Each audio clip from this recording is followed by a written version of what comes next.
Welcome to the Insomnia Project. Sit back, relax, and listen as we have a calm, relaxing, chill conversation about the mundane or mundane topics to help you sort of float your way to relaxation and, who knows, even sleep. Thank you for joining us. I'm your host, Marco Timpano. When you said chill, I got a chill. There you go. I'm Amanda. Hi. And please let your friends and family know about this podcast. Feel free to share it on your social media. The more listeners we get, the better. And of course, we value you as listeners, those who listen for sleep and those who listen for otherwise. And our dear friend of the program and alumna of the program, Nidhi Khanna, was recognized not too long ago. That's right. For her voice. Yeah, she was doing a speech. She was speaking in front of a crowd, public speaking. Not public speaking, she was actually speaking in front of a crowd, engaging a crowd, and someone came up to her afterwards and said, you know, I recognize your voice, and I could remember hearing the voice, I had to place it, and then she said, and then I realized I listened to the podcast during my pregnancy because it was the only thing that would relax them. So, that's so nice. Yeah, such a lovely thing. And we love Nidhi as well, and obviously she's always welcome back on the program. Anytime, but it just became easier as she doesn't live in this house. That's Although right. she could. Imagine the three of us live together. Fun. It would be a lot of fun. I wanted to talk about cue cards because I often use cue cards and you don't use cue cards. I saw a dear friend of ours today who actually did a really great audition using cue cards. Oh, there you go. I love a cue card. I like my white cue cards and my multicolored cue cards. And I use them for different reasons. And I find them very useful. You know me, I'm always writing on a cue card. Indeed, you are. Yeah, you love them. I don't use them too much. No, you don't. I actually use them in a very weird way. I used to use them for debating in high school. Well, that makes sense. That's a logical reason. That's not weird, I guess. But what I did use them in a weird way was I used them for whatever reason on my application to university. Oh, really? I wrote answers on cue cards and numbered them. That's fascinating. Yeah, I don't think it was the right choice. I got in. Well, it was a lucky choice then. I don't think it was the way I should have done it, but that's what I did. I don't know why I did that. I use cue cards in particular when I'm teaching a course. I have cue cards in front of me. I use them as models for my students to use, and I have to order some for something I'm going to be doing in Montreal in a week's time. What is it about cue cards that you love so much? Why cue cards and not a sheet of paper? Or It's a great question. I like cue cards because you're kind of subjected to writing whatever you need to write in that space, and you can't go. You're forced in a way to be concise, and I like that they're not static. In other words, when I'm organizing my thoughts, so let's say I had to do a presentation, and I wrote my presentation on cue cards or even points on different cue cards. I could mix where they appear in the presentation, so it allows me that flexibility. Whereas if I was to write it on the computer, I'd have to copy and paste, but you don't get the visual perspective. So for me, it's like geography or a puzzle. I can put what I need to do in whatever order, and visually, I guess because I'm a visual person, it makes sense to me. And then color, as you know, is also something that I use to help organize my thoughts because I always have many highlighters. I like to have highlighters. I like to have a highlighter at arm's reach at any point. So I've got some on my nightstand table. I have some near the television set. I have some on, like Amanda will find highlighters just about everywhere, right? They're everywhere. I remember Ellie talking to you about your highlighting. You love to highlight things, and you have a bag that is labeled highlighters. Yes. It seems to, whenever I need a highlighter, it's a weird thing. I can never find one, and yet I know we have multiples. Whenever you need a highlighter. What did I say? Eat. I heard eat whenever I eat a highlighter. I hope not. Well, whenever I want to eat a highlighter, it's not there. That's probably a good thing. Yeah, it's probably a good thing. I used to eat pencils when I was little. Sometimes you don't put caps on the highlighters. One doesn't. Not me in particular. No, you. I'm saying you. So my highlighters dry out. And you know what I find tricky with highlighters? This is why I don't use your highlighters. I find it difficult to find green highlighters. So Yeah. when you get a bundle, it's usually purple, orange, yellow, blue, pink, but not green. Mm-hmm. But there are green ones out there.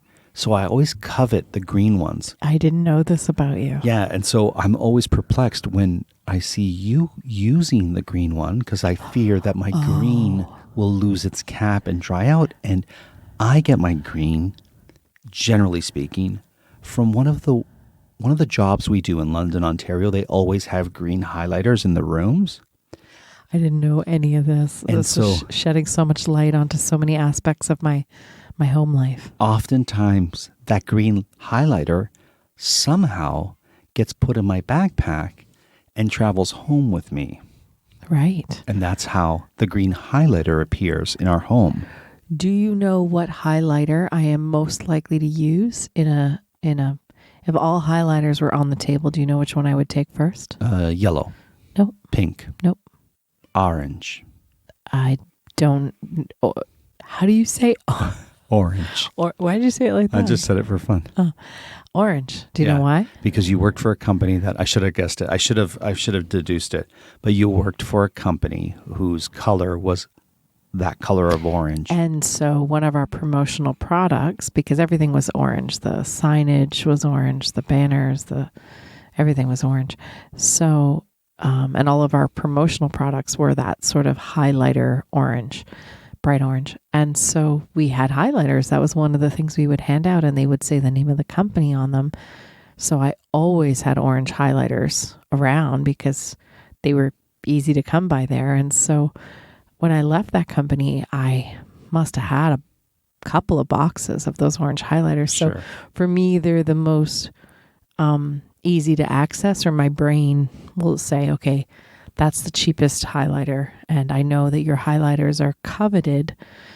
And, you know, it's not like I have my own highlighter stash. I have to dig into your highlighter situation. I can get you your own private highlighter stash. I wouldn't mind that. I don't like using purple because it's often too dark. It's too dark. Now, one of the things that we use highlighters for, because we do use them a lot in this house. And I do. We don't have a 16-year-old son who's doing a report on something like. Right. I feel like highlighters are very specific. But the reason that we use them as much as we do, one of the reasons, is because we are actors and we're auditioning all the time. And so a big part of the audition process is printing out your script and then highlighting possibly your lines, the other person's lines. Sure. We each have different ways of going about it.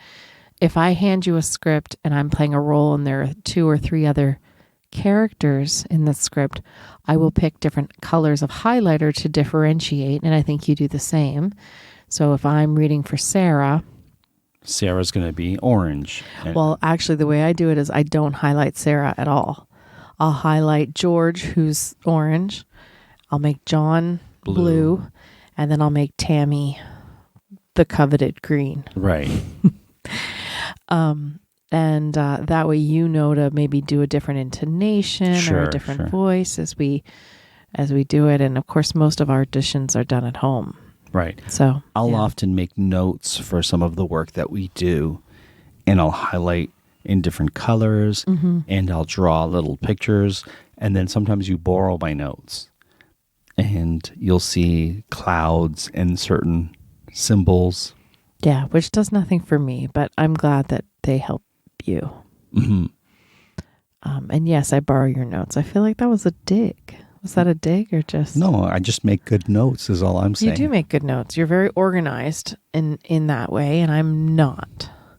Which is fine. I was never a particularly gifted student in that way. I always wanted to be. Now, you said earlier you ate crayons for fun? You were eating crayons or pencils? Pencils. I used to eat pencils. When I was like 6 and 7, I would chew on the tops of pencils until the erasers would pop out, and I loved crunching the metal in my teeth. My God. I know it's not a good. This is not. This is why I needed caps on all my teeth. I guess. By the time I was in my early 20s. But yeah, I used to, and I can sort of still taste the the taste of the lead in the wood, which is, can't be a good thing for a Sure. child to eat for a lot of reasons. Are you more likely to use a pencil or a pen if they were equidistant from when you needed to write something? It's interesting that you say that because I also took pencils from a job that we did. They had a whole bunch of pencils, so I took one or two. And today I was writing notes, and I normally would work in a pen. The place that I work now actually has really lovely pens that are part of their promotional thing. And We could use a box of those pens.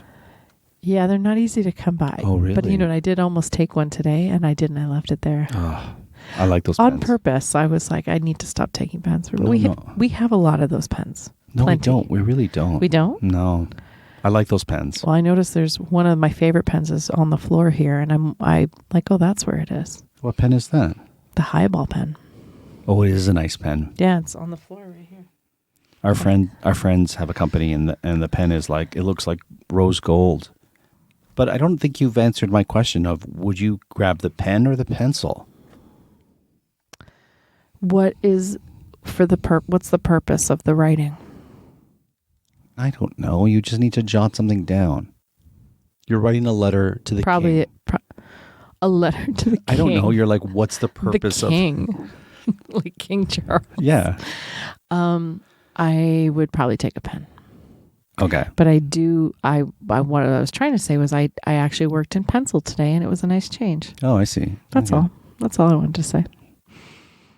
Now, Amanda. How about you? What would you use? It depends on the color of the pen. Right. So let's talk about that. I think we've talked about it on the show, but I'll re-mention it. I like blue ink. I don't like to write in black ink. Why is that? Unless the black ink is a liquid black ink. Like the kind that smears on your pinky when you write? Like the kind that the company that you work for right now has. Mm-hmm. Right? Is that what you're talking about, the smeary kind? Yeah. Yeah, that's the kind I like. Like when you're writing a nice card to someone and you've worked really hard on what you're going to say, and then your pinky becomes like a stamp, an ink stamp, and then smudges all over it. Does that ever happen to you? Not really. Really? No? No, I'm careful when I write. I'm very careful. That's how I know that it makes that stamp. Fair enough.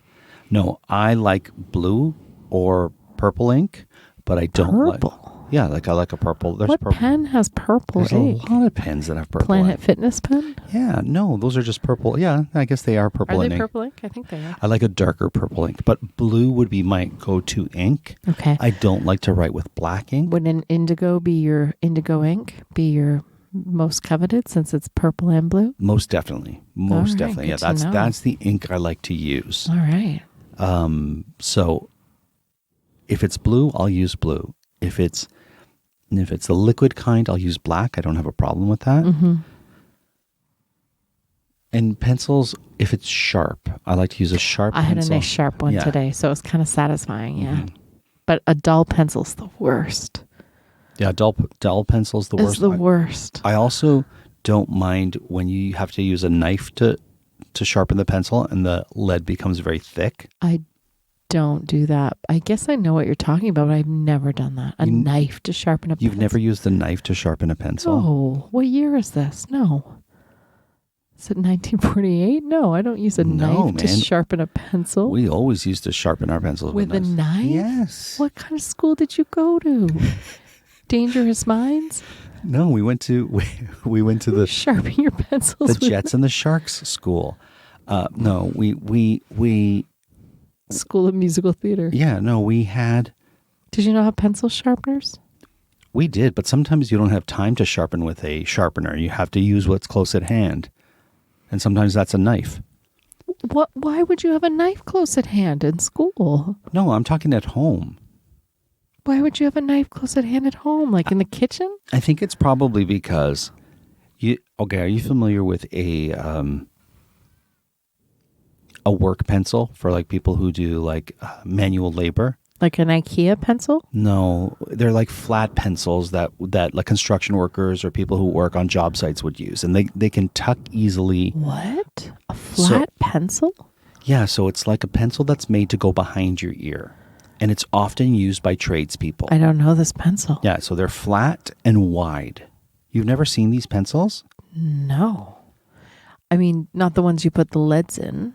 No, not a mechanical pencil. That's not what I said. Like I'll look it up. I think it's definitely something that's used by the trade. So if you went to a Home Depot or a lumber store, they would have IKEA. I know IKEA pencils, those little guys.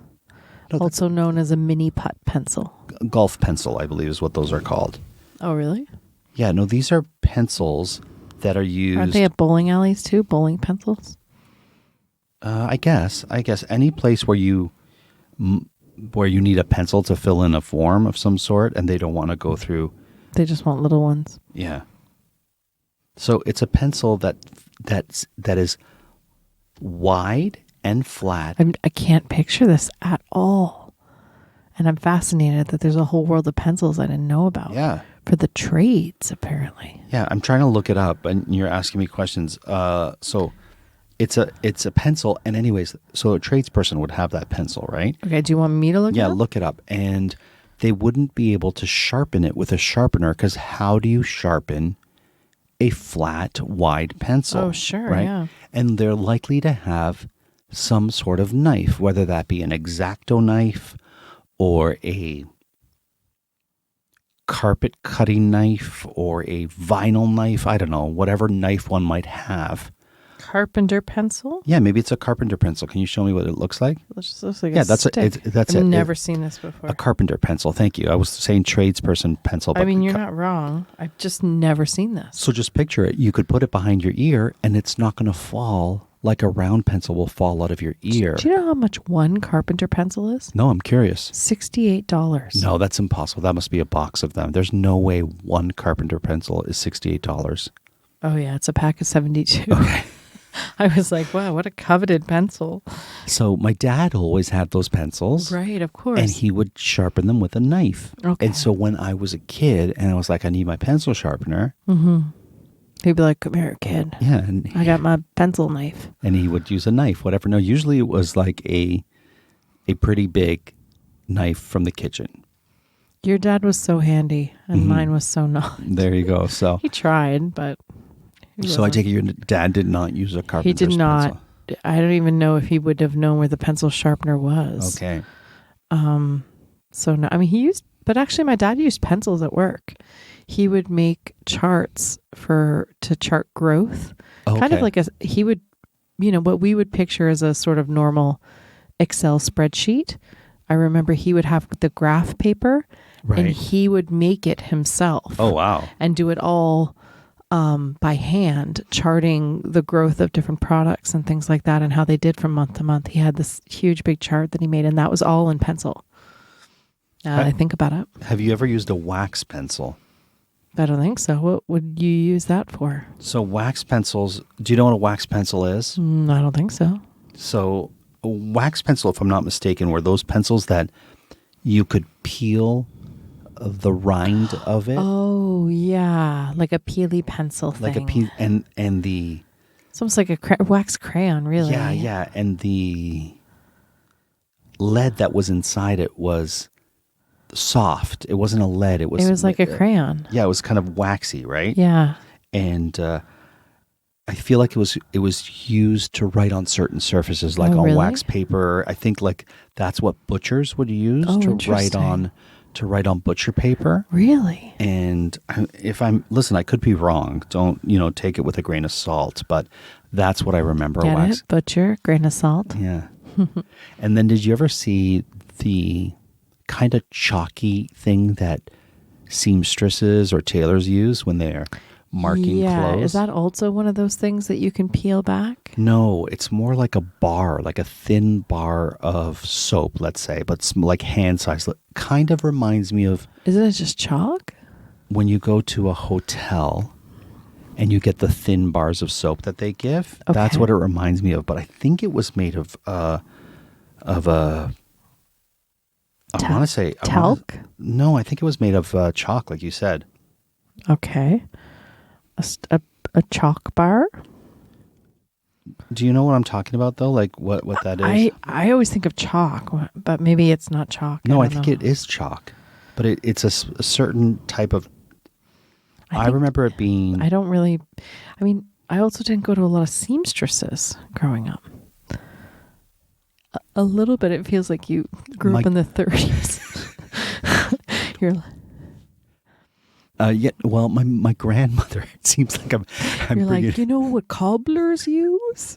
No, I don't. Do you know what seamstresses? The butchers and seamstresses and carpenters. my grandmother was a very astute seamstress or tailor. She was pretty great. And so she always had those around. Oh, I see. And as kids, you just want to play with them because you know they make marks. Right. And so that's she must have loved that. I guess. I don't know. Like, I'm sure we were pains by always touching those kind of things. And so we always had those kind of, the inkling to make marks everywhere. Oh my goodness. All the tools of old. Yeah. I mean, they served a purpose, right? Yeah, absolutely. I mean, and a lot of those trades are coming back, right? For sure. Like, dressmaking, I think, is having somewhat of a resurgence. Certainly seem like people wanting to create. There's been a real crafting movement in the last few years, I think. I recently did is it cross stitch I did? Yeah. For a friend? Is that called cross stitch? Yeah. I was going to say embroidery, but I think you're right. It's called cross stitch when it's in the little circle thing. That's cross stitch. All I know is that I made little X's to make words for a friend's birthday. And she loved it. And I had... same people that are the owners of these nice pens that we were talking about. Highball pens, yeah. Highball pens. And... Highball TV. So it's a streamer, not a boozy thing. Yeah, definitely check out Highball TV. Mm-hmm. And I had never done that before. And my mom, once again, was a very proficient cross stitcher. Do you remember your mother's needle cushion, pin cushion? I think it was a tomato. Tomato, yeah. They all had the tomato. Yeah. Some had a strawberry with a little strawberry attached to it. I don't know if you had that one. I always thought that was the tomato that had a little pepper, like a hot pepper attached to it. Maybe it was a hot pepper. But my mom had a tomato. It's so funny. We've never spoken about this. But my mom had the tomato pin cushion as well. And what other pin cushions are there if you didn't have the tomato? But was that a thing in the 70s? Oh, you got to get the tomato pin cushion. Now, there was a satiny pin cushion that I think had little figures looking in on it. Okay. Did you ever see that? No. Yeah. We just had a sewing machine and the tomato pin cushion. Yeah. We actually, so for Did your mom sew as much? She would do more knitting and crocheting and needlepoint and what's the other one called? Well, she's a big crocheter.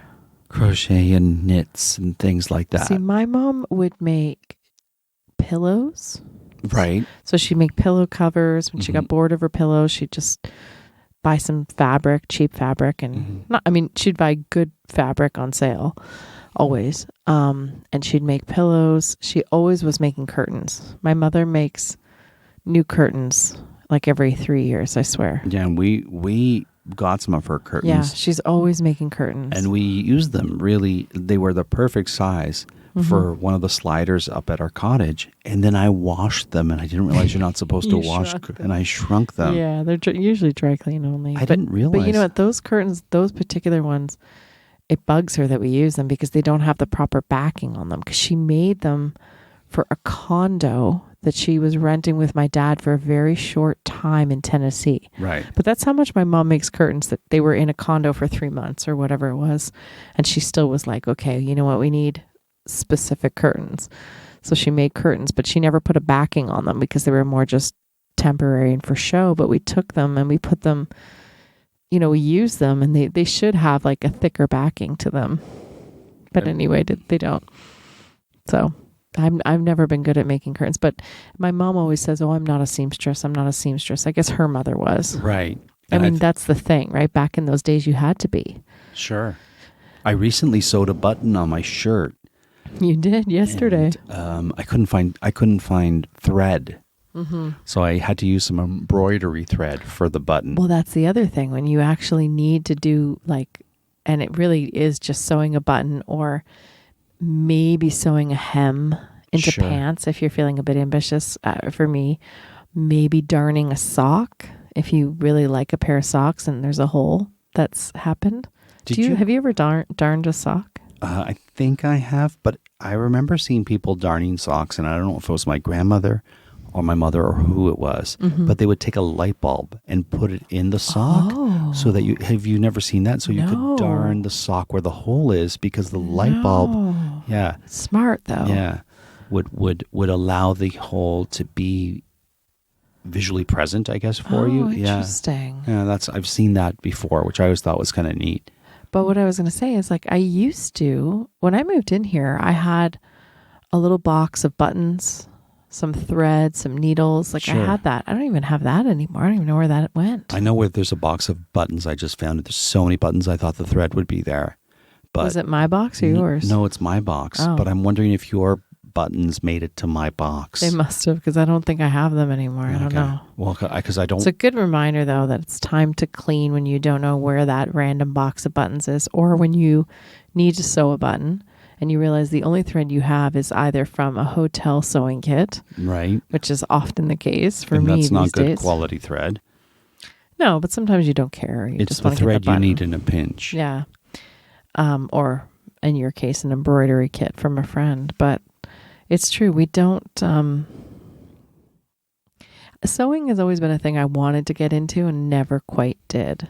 And I know we've had Lois, my good friend Lois, on the program talking about her quilting journey, which has been incredible. But I've always thought, oh yeah, I'll get some year that will be my New Year's resolution, like to start sewing. Well, we have a lot of listeners who are very crafty. I know, we do. If there's a thread you would recommend that we purchase and have in the house for when we have thread needs, or like a sewing machine that would be good for somebody just starting out that may want to even just hem something or fashion a skirt or something simple like home ec 101 kind of thing. And if you know what that tailor's chalk is made of, let us know. Did you make anything in home ec when you were in high school? Did you ever? I feel like we made a little pillow. Maybe it was a pincushion pillow. I made pants. I made gaucho pants. Oh my goodness. No, they weren't great. I'd have to wear a belt with them because I couldn't really tackle the waist too well, but I think I would wear them. I think we made a little bear that we stuffed, and you made pants. Wow. I wanted to make something useful. I made black. It was 1991, and I made black gaucho pants, or 1990. But I just remember Madonna's Vogue just came out. Maybe 91. Madonna's Vogue came out, so I wanted pants like what she was wearing in that video. What did you cobble in cobble class? I did have cobble class, but I did make Rice Krispie squares in home ec. Wow, tasty. Well, we'll leave you with that little tasty treat, pardon the pun, and we hope you were... Why is it a pun? Tasty treat, Rice Krispie squares. Why is that a pun? Isn't that, pardon the pun, isn't that the expression? If it's a pun. What do you say? Pardon the... You don't pardon it. Okay, well, don't... Wow. I can't believe I'm going to write on a cue card right now. Well, if you were like, and with that, we're going to snap, crackle, and pop. Pardon the pun. That would probably be a pun. Okay. But I don't know what tasty treat is. Sorry. You said Rice Krispie square. Yeah. It's a tasty treat, isn't it? It is, but that's not a pun. I guess not. Okay. I mean, maybe we'll have to do another episode on what is a pun, what makes a pun. Maybe we will. And I'll leave you with that. All right. Till next time, thank you for listening. I hope you were able to listen and sleep and come up with a pun, maybe. Mm-hmm. Until next time.